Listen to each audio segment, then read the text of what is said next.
Amigos en todo el país, bienvenidos a Mesa de Análisis, un programa del Sistema de Radio y Televisión de la Universidad Católica de Santiago de Guayaquil. Los saluda Alberto Franco. Usted está en sintonía de 1190M en Radio Canal 42 en UHF y Canal 74 en TV Cable. Hoy nos acompaña en el estudio la ex asambleísta constituyente, la economista Marta Roldós, con quien vamos a analizar el planteamiento de una consulta popular presentada por el jefe de Estado. Un tema que mantiene divididos a los ecuatorianos y que incluso dentro del mismo movimiento de país ha encontrado una fuerte oposición. Economista, muy buenos días, bienvenida bienvenida a nuestro set.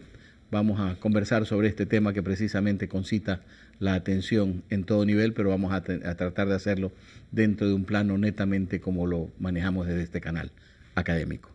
Muy buenos días. Sobre el polémico tema de la consulta popular, receptamos los criterios del doctor Iván Castro Patiño, decano de la Facultad de Jurisprudencia de la Universidad Católica de Santiago de Guayaquil, así como el del economista Julio Molina y del abogado Lenín Hurtado, catedráticos de este Centro de Estudios Superiores.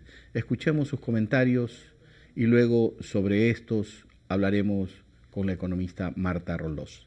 Adelante con el video. La pregunta 5 para la consulta señala: ¿está usted de acuerdo que la no afiliación al Instituto Ecuatoriano de Seguridad Social de Trabajadores en relación de dependencia sea considerada delito?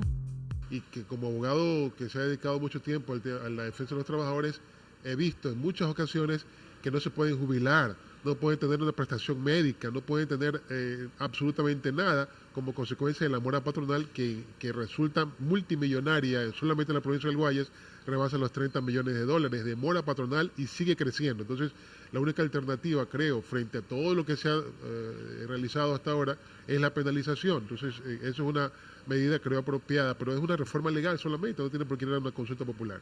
Si se impone una situación, tiene que haber la contraparte, en este caso del actor que es el Seguro Social, ¿no? Entonces son situaciones positivas, entonces también habría que ponerle, digamos, aumentar en la consulta, y que si falla el Seguro Social también tenía derecho a la demanda del que paga y el que aporte. Entonces hay que ir en esa parte, haciendo una parte equitativa, porque en esa parte yo diría, hay una buena intención del gobierno, este reto hay polémica, pero se puede ir puliendo. La pregunta 1 para la consulta dice: ¿está usted de acuerdo que sea delito el enriquecimiento privado no justificado?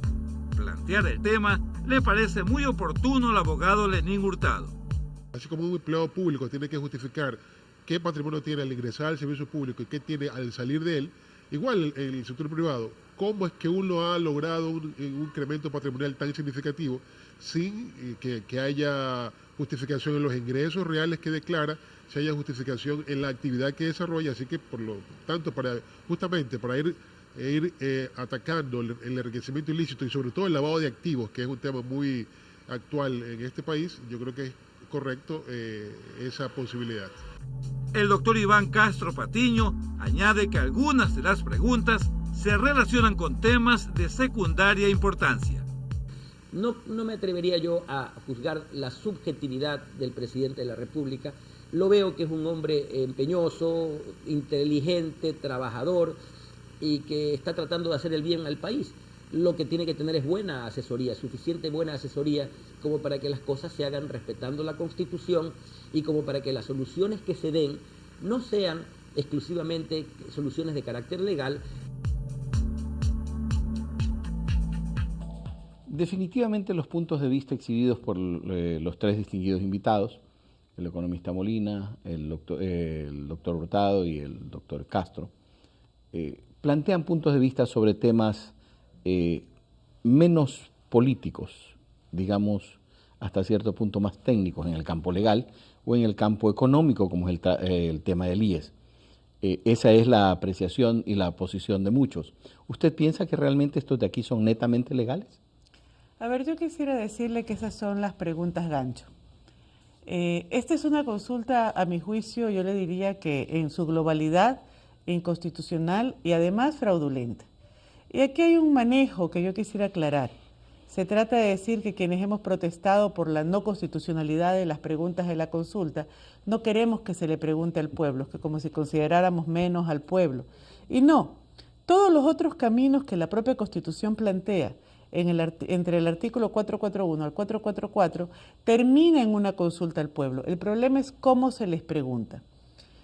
Yo usaba el símil para todos más o menos conocido, de cuando a uno le quieren vender algo que no sirve o lo quieren comprometer mucho, el vendedor le quiere hacer a uno firmar apuradito el contrato y no lo deja leer la letra chiquita. Esta consulta, tanto en su parte constitucional como en las otras 5 preguntas, tiene un montón de letra chica, que es la que no le quieren dar tiempo a leer a los votantes. Las preguntas deberían ser... Usted se refiere a los anexos. No solamente a los anexos, sino que ni siquiera toda la información que el votante necesita para emitir su voto con conocimiento de causa está ni en la pregunta y a veces ni siquiera en los anexos. Pongo el caso de la pregunta 2. A veces uno tiene que remitirse, por ejemplo, al Código del Procedimiento Penal para ver qué es lo que uno está dando lugar a cambiar. Porque la pregunta le dicen, ¿quiere usted que sea el mundo maravilloso? Todo el mundo va a responder que sí. Y entonces le dicen, para que el mundo sea maravilloso hay que cambiar tales y tales y tales artículos. Entonces el votante, esa es la letra chica. Pero no solamente está ahí todo lo que están cambiando, sino que hacen uso de algunos términos que uno tiene que ir a consultar a textos legales para darse cuenta de qué es lo que uno está dando lugar a cambiar. Entonces, obviamente, esa es la letra chica. El votante no tiene preguntas autocontenidas, no tiene preguntas que tengan toda la información que él necesita para responder en ese momento. Por eso la utilidad de una Asamblea Nacional o de una Asamblea Constituyente cuando se está tratando el tema de derechos. ¿Por qué? Porque allí cada pregunta se analiza en detalle, se ventila la letra chica, se revisa cuáles son las consecuencias y los propósitos de las preguntas, se llega a un texto alternativo después de un debate que ha sido publicitado nacionalmente y entonces la gente va y vota. Entonces, el soberano vota al final, pero ya vota con conocimiento de causa, entonces, no vota engañado. Estos temas de la consulta, ¿usted sostiene que deberían de pasar primero por la Asamblea? Es que eso es lo que dice no es lo que digo yo, no es lo que yo sostengo. A mí me parece inaudito escuchar al señor vicepresidente de la República decir que es un tema bizantino la calificación de constitucionalidad de las preguntas, oír al señor Galo Mora decir que estos son temas menos relevantes o oír al presidente del Consejo Nacional Electoral apelar con que se llame directamente al soberano, porque el mismo soberano al que están apelando ellos aprobó una constitución que tiene claramente marcados cuáles son los caminos para hacer sus transformaciones. Y los tiene marcados, además, a algunos les parecieron excesivos los candados de Montecristi, pero sobre todo para que haya lugar a debate. Lo que aquí se quiere evitar es el debate, es el análisis pormenorizado de lo que realmente dice la letra chiquita de las preguntas. Por eso no se quiere pasar ni por la Asamblea Nacional y peor por una constituyente, porque allí sí vamos a descubrir que las preguntas, por ejemplo, de la famosa reforma de la justicia apuntan a crear indefensión de todos los ecuatorianos e impunidad para el círculo de gobierno. Dentro de lo que usted como asambleísta tuvo acceso, conoció, hizo, cuando se trabajó precisamente la Constitución de Montecristi, ¿cuál fue el concepto que se exhibió para sostener los puntos respecto a la caducidad de la prisión preventiva? ¿Hubo el debate interno? ¿Los desacuerdos dan la razón ahora a la consulta que plantea el presidente o no? A ver, mire, sobre el tema de la caducidad de la prisión preventiva, le recuerdo que no es un tema de Montecristi, es un tema de la Constitución anterior. El tema pero él se lo discutió posteriormente, sí, para ver si se lo sostenía o no. Lo que se discutió es simplemente mantenerse en los textos de derechos humanos a nivel internacional que establecen esa caducidad de la prisión preventiva. Lo que ha habido en el Ecuador en estos últimos años es un abuso en el manejo de la caducidad propiciado precisamente por el presidente de la República y su entorno. Ellos generan el caos porque ellos mismos, a ver, ¿qué es lo que le ha molestado a la gente? ¿Quién dio el indulto a las mulas del narcotráfico?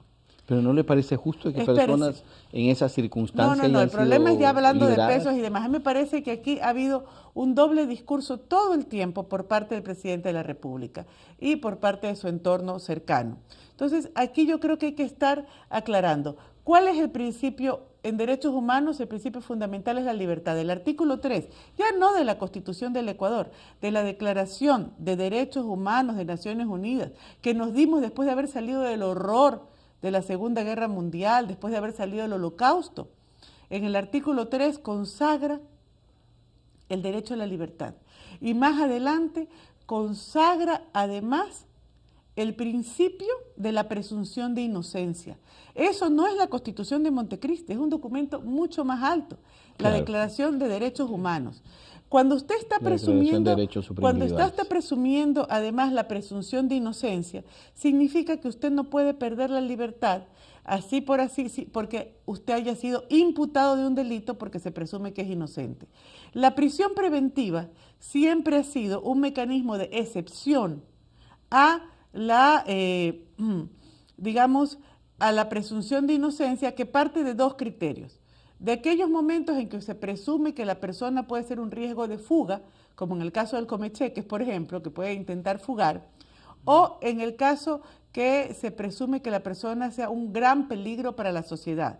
Allí es donde están, por ejemplo, los violadores, los asesinos, los reincidentes. Entonces, claro, uno ha visto un abuso de los jueces y muchas veces de los jueces temporales también que han entrado por maña. ¿No sería quizás necesario, para evitar esta parte que usted está señalando, el no ir a la consulta, sino una simple reforma legal que amplíe cantidad de jueces, mejore procesos penales, mejore procesos de juzgamiento, etcétera? Por supuesto, mire, en Chile todo el proceso dura como 8 meses, decía un jurista el otro día en Quito, y eso ya es largo. Aquí 8 meses dura el proceso, o sea, ya usted después de 8 meses tiene sentencia. Alguien sentenciado, por supuesto, que tiene que perder la libertad si es encontrado culpable. Pero aquí, un inocente, incluso con esta constitución que se tache benévola, un inocente puede pasar entre 6 meses a 1 año preso, siendo presumiblemente inocente, esperando su proceso. Eso es lo que la gente no entiende. La prisión preventiva no es para los culpables, es para los que se presumen inocentes en tanto esperan un proceso. ¿Qué es lo que se debió hacer aquí? Por ejemplo, poner normas para que no haya caducidad de prisión preventiva, por ejemplo, para los reincidentes. O que los reincidentes, no solamente delitos flagrantes, delitos violentos, no violación, asesinato, robo, etcétera. Ahí usted puede poner eso, pero en lugar de hacer eso, lo que tenía es que juzgarlos, sentenciarlos más rápidamente. Si lo que necesitas es sentencias. Yo no tengo ningún problema con que un violador pase muchísimos años en la cárcel. Siempre y cuando se haya probado el caso. Siempre y cuando se haya probado, haya prueba de su culpabilidad y no esté uno mandando a un inocente. Peor un sistema que llena las cárceles de gente presumiblemente inocentes porque el sistema no tiene la capacidad de procesarlos con la celeridad debida. En Montecristi no se analizó la posibilidad de que ese espacio de tiempo sea muy corto o de que el sistema no iba a permitir que se logre una efectividad. Es que no creo que el problema sea que sea muy corto. Entre 6 meses, 1 año es bastante largo. Imagínese que usted lo acusa un fiscal. Con esta nueva consulta, alguien le tiene pica y usted se compró un buen carro. Y usted lo acusa, le dicen justifique su carro. Pero como además ya es un delito, le dicen que es no justificado y no hay medidas sustitutivas. Entonces usted primero va preso hasta que pruebe. Hasta que le armen, hasta que empiece su proceso. Así era antes. Después de un año, de pronto 2 años, recién inicia su proceso para que usted pruebe que el carro sí es suyo, que lo ganó decentemente. Y en ese momento probó que el carro era suyo, lo ganó decentemente, pero ya perdió su trabajo. Algunas personas perderán hasta la esposa, el esposo. Los hijos de otros habrán estado en la indigencia. Claro, no, eso es definitivo y es un hecho. Y entonces, eso es lo que yo le digo, apunta a la indefensión, y no a la indefensión solamente de los políticos, no solamente para el señor Pepe Acacho, para Marta Roldós, para Guadalupe Llori, la indefensión de todo ciudadano que caiga en un momento dado, convierten al sistema de justicia en una especie de hoyo negro, donde usted una vez que cae, no va a sacarlo nadie. Es casi imposible de salir. Vamos a continuar dialogando sobre la consulta popular luego de la siguiente pausa. Siga con nosotros, volvemos enseguida. No se olviden de que también nos pueden escuchar a través de 1190 AM en radio de la Universidad Católica o a través de la página www.ucsg.edu.es, en donde directamente se les abre en la página web la radio de nuestra universidad y nos puede escuchar